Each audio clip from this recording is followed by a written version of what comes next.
أعوذ بالله من الشيطان الرجيم.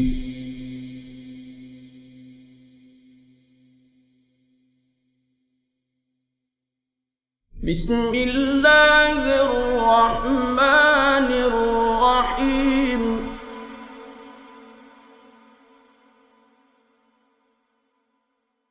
ألف لام ميم.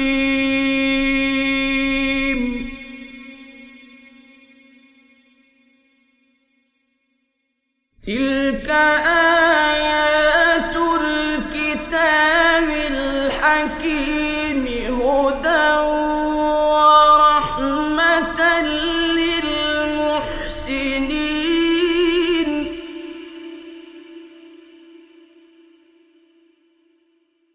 هدى ورحمة للمحسنين الذين يقيمون الصلاة ويؤتون الزكاة وهم بالآخرة هم يوقنون.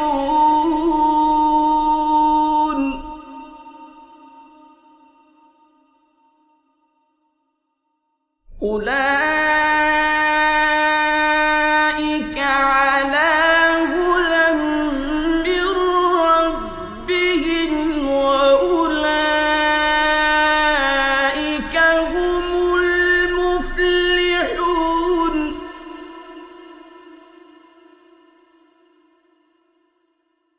ومن الناس من يشتري لهو الحديث ليضل عن سبيل الله بغير علم ويتخذها هزوا.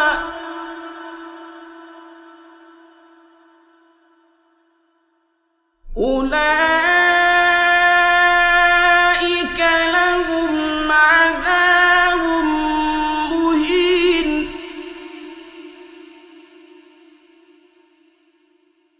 وإذا تتلى عليه آياتنا ولى مستكبرا كأن لم يسمعها كأن في أذنيه وقرا. فبشره بعذاب أليم.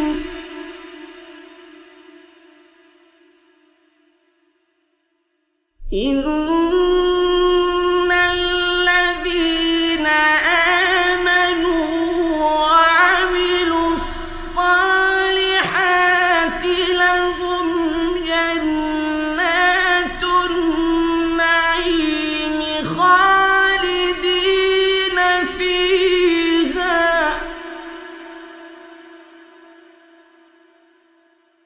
وعد الله حقا وهو العزيز الحكيم.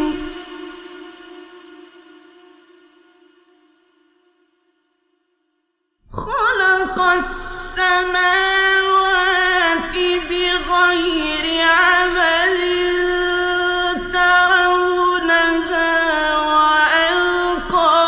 في الأرض رواسي أن تميد بكم وبث فيها من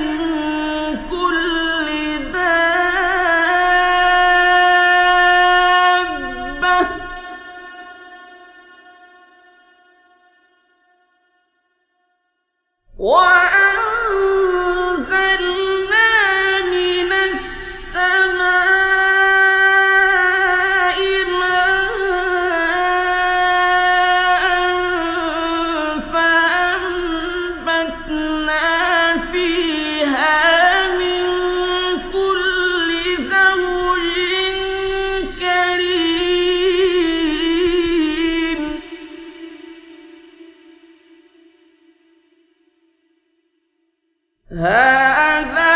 خلق الله فأروني ماذا خلق الذين من دونه بل الظالمون في ضلال مبين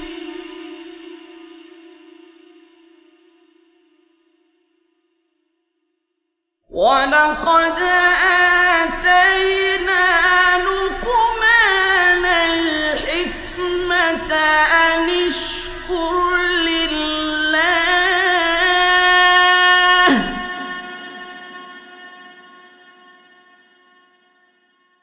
ومن يشكر فإنما يشكر لنفسه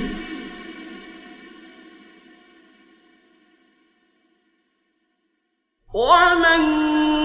كفر فإن الله غني حميد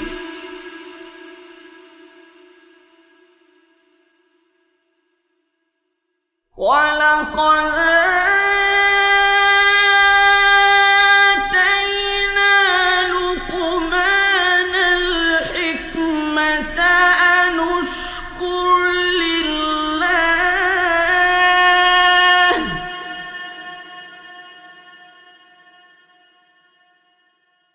ومن يشكر فإنما يشكر لنفسه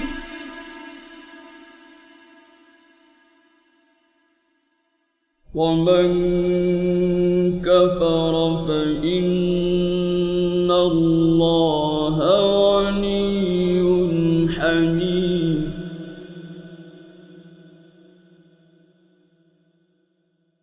وإذ قال لقمان لابنه وهو يعظه يا بني لا تشرك بالله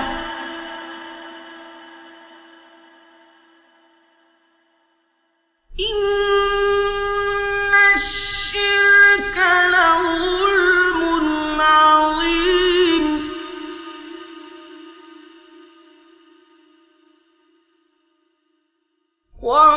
ووصينا الإنسان بوالديه حملته أمه وهنا على وهن وفصاله في عامين أن اشكر لي ولوالديك إلي المصير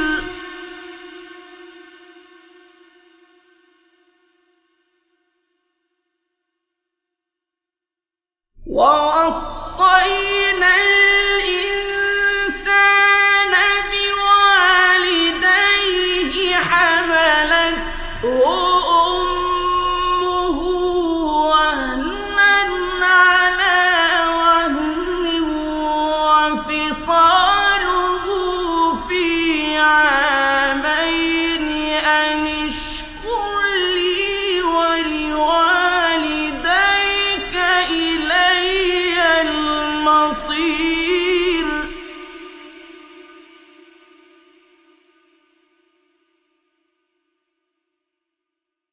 وإن جاهداك على أن تشرك بي ما ليس لك به علم فلا تطعهما وصاحبهما في الدنيا معروفا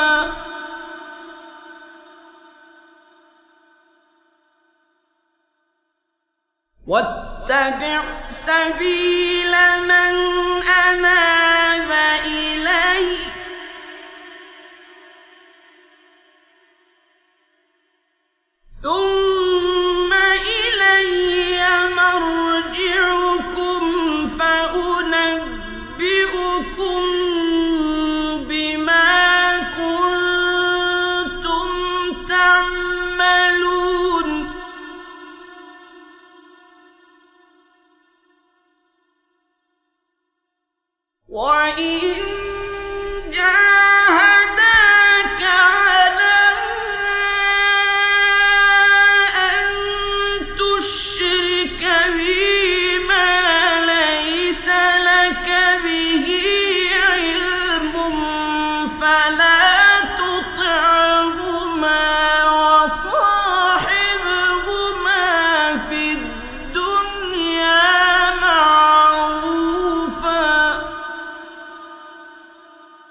واتبع سبيل من أناب إلي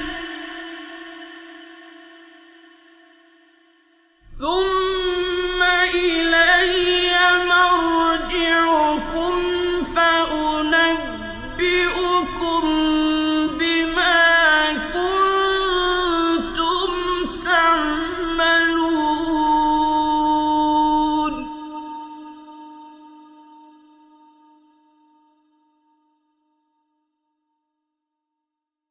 يا بني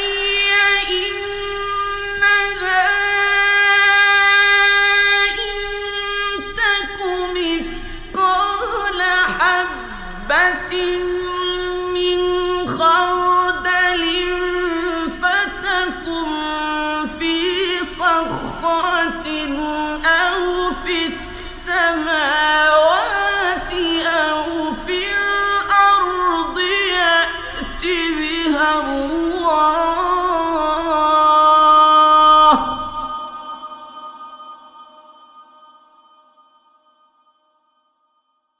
إن الله لطيف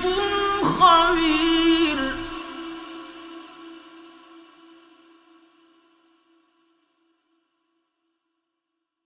يا بني إنها إن تك مثقال حبة من خردل فتكن في صخرة أو في السماوات أو في الأرض يأت بها الله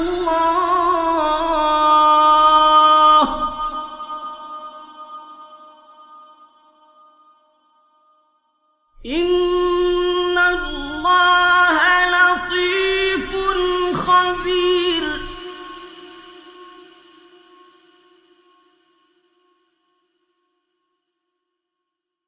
يا بني أقم الصلاة وأمر بالمعروف وانه عن المنكر واصبر على ما أصابك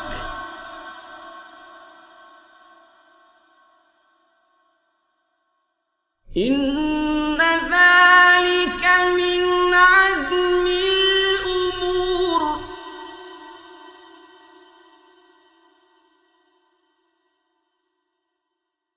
يا بني أقم الصلاة وأمر بالمعروف وانه عن المنكر واصبر على ما أصابك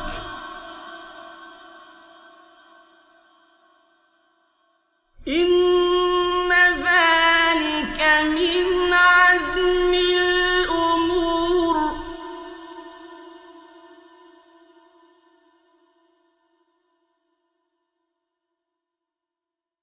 يا بني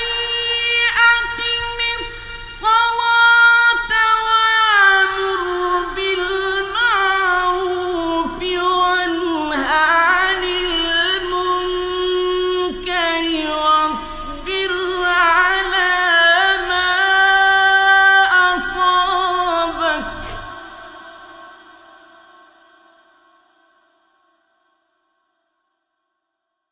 إن ذلك من عزم الأمور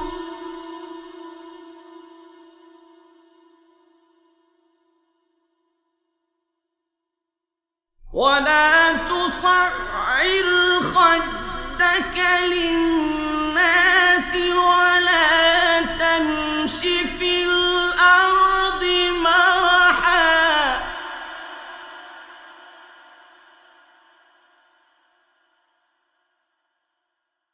إن الله لا يحب كل مختال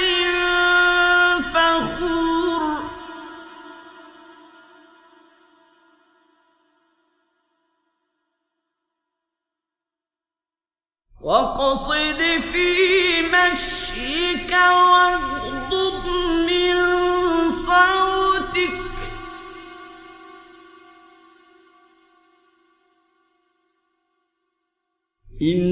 إن أنكر الأصوات لصوت الحمير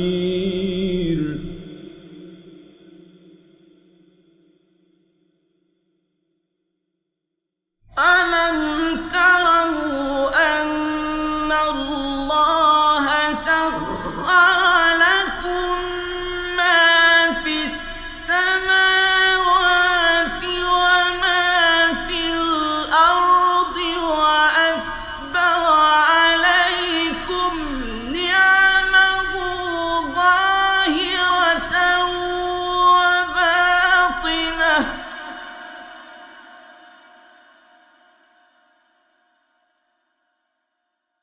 ومن الناس من يجادل في الله بغير علم ولا هدى ولا كتاب منير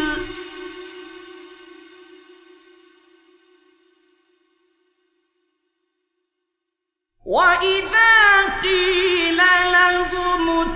اتبعوا ما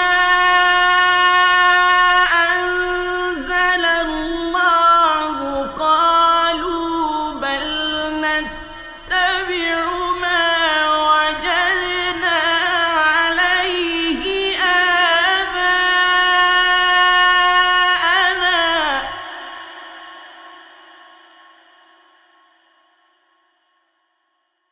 أولو كان الشيطان يدعوهم إلى عذاب السعير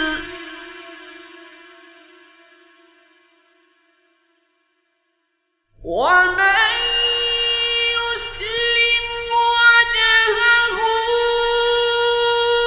إلى الله وهو محسن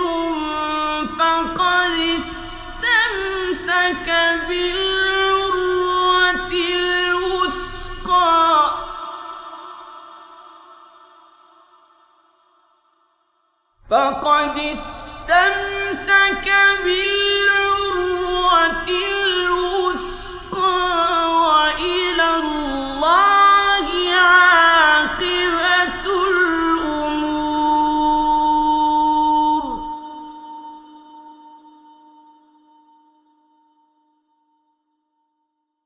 بسم الله الرحمن الرحيم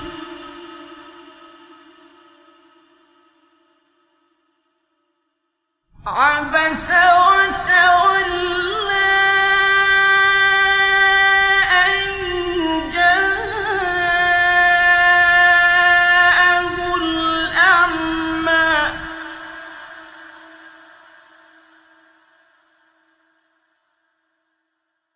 وما يدريك لعله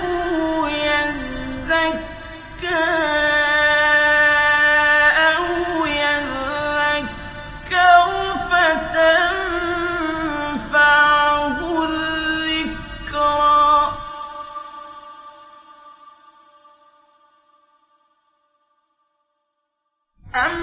أما من استغنى فأنت له تصدى وما عليك ألا يزكى وأما من جاءك يسعى وهو يخشى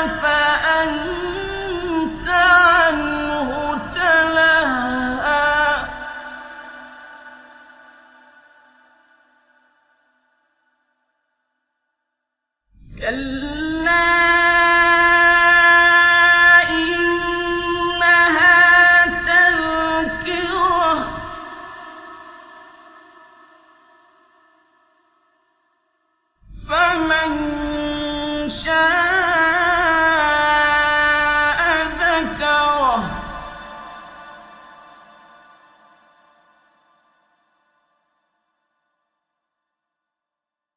في صحف مكرمة مرفوعة مطهرة بأيدي سفرة كرام بررة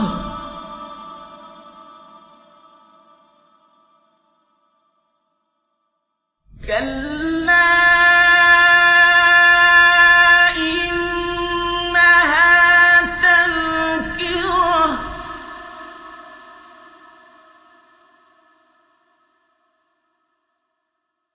فمن شاء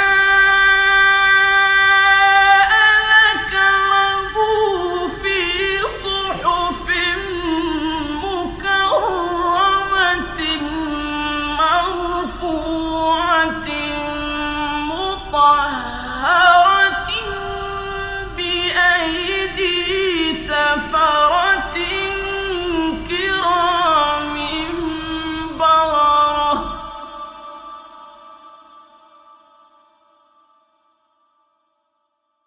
قتل الإنسان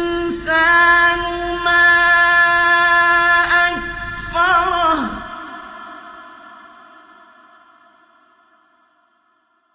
من أي شيء خلقه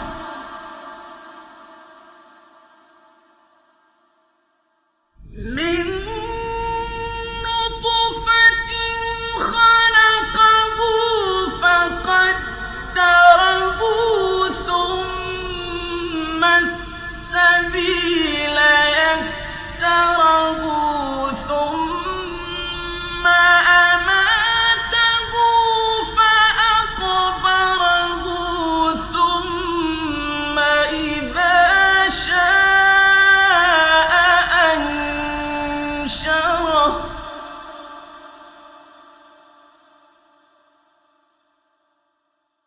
كلا لما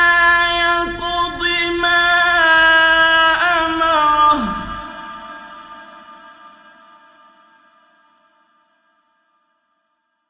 ثم أماته فأقبره ثم إذا شاء أنشره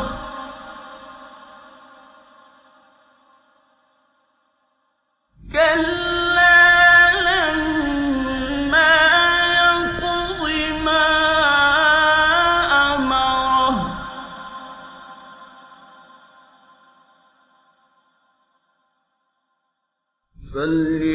فلينظر الإنسان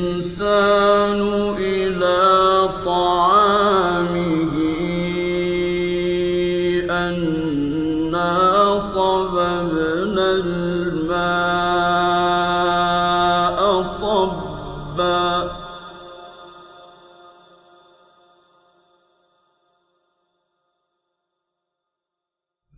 أنا صببنا الماء صبا ثم شققنا الأرض شقا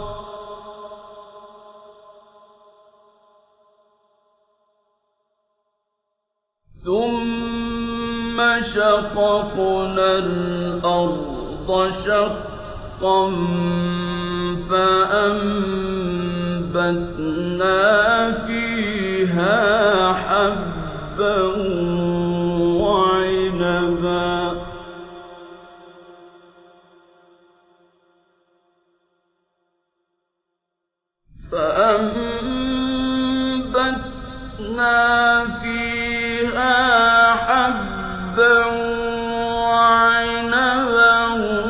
وقضبا وزيتونا ونخلا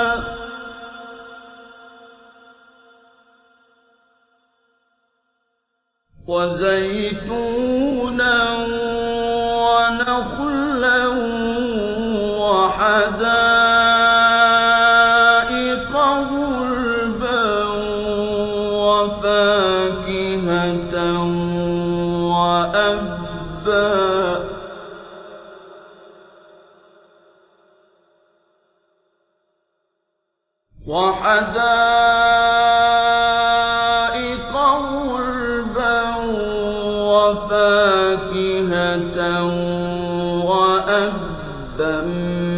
متاعا لكم ولأنعامكم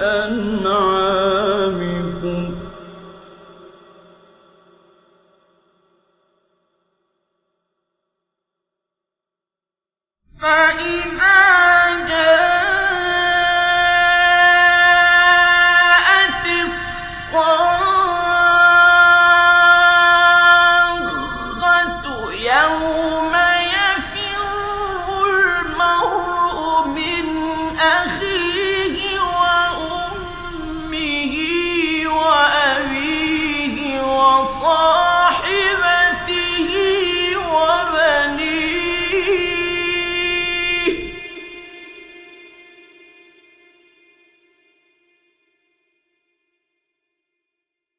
لكل امرئ منهم يومئذ شأن يغنيه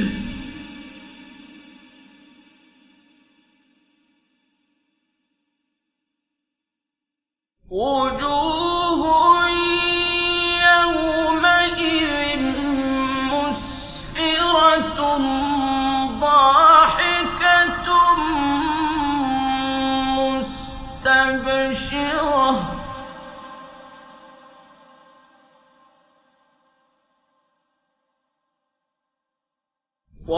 ووجوه يومئذ عليها غبرة ترهقها قترة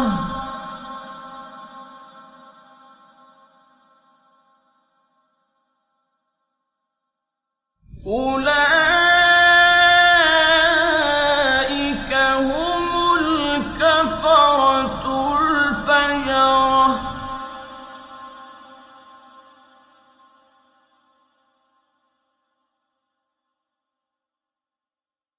بسم الله الرحمن الرحيم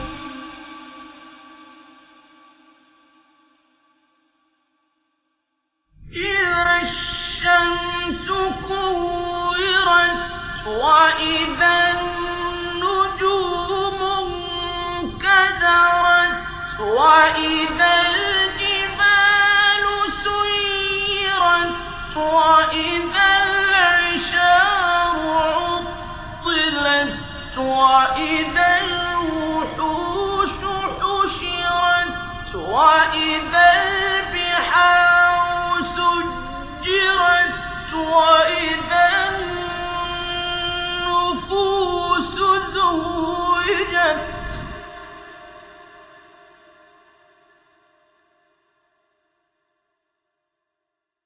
وإذا البحار سجرت وإذا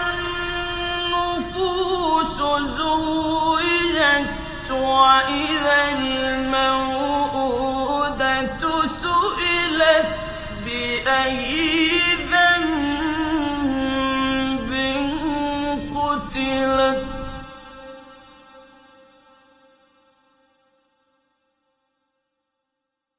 وإذا الصحف نشرت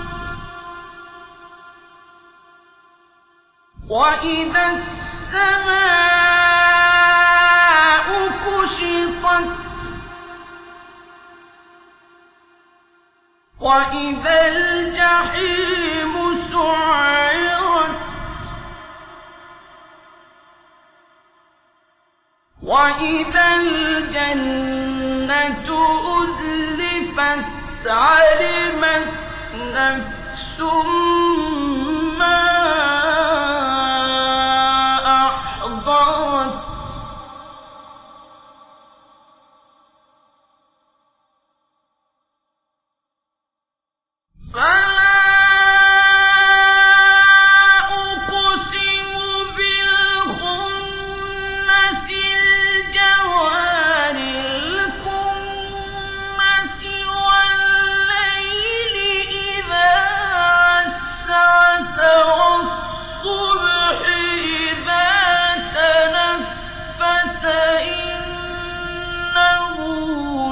قول رسول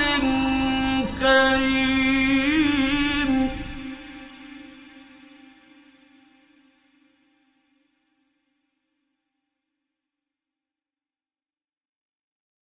وإذا الجنة أزلفت علمت نفس ما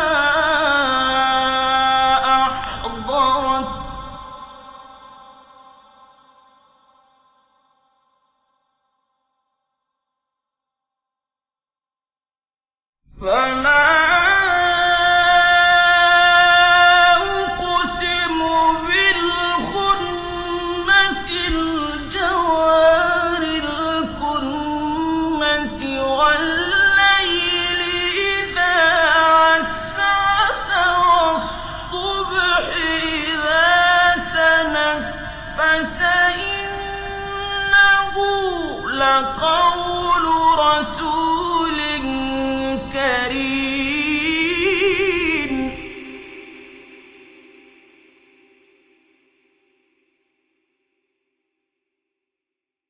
ذي قوة عند ذي العرش مكين مطاع ثم أمين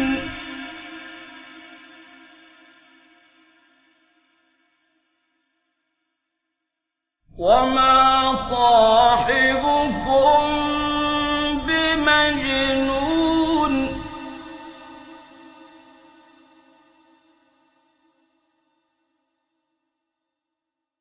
ولقد رآه بالأفق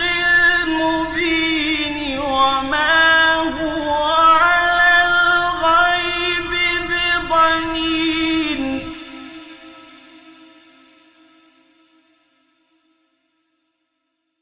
ولقد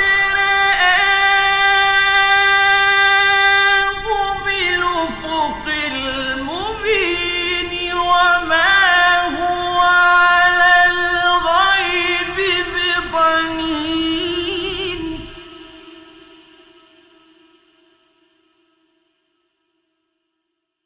وما هو بقول شيطان رجيم فأين تذهبون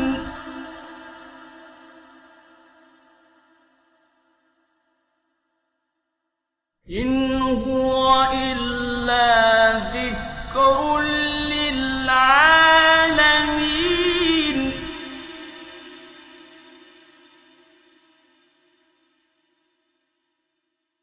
لمن شاء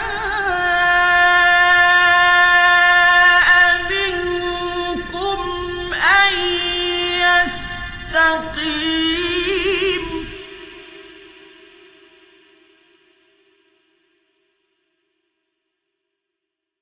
وما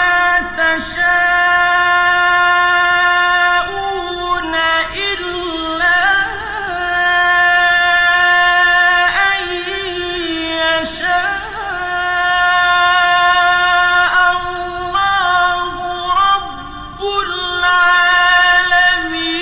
العالمين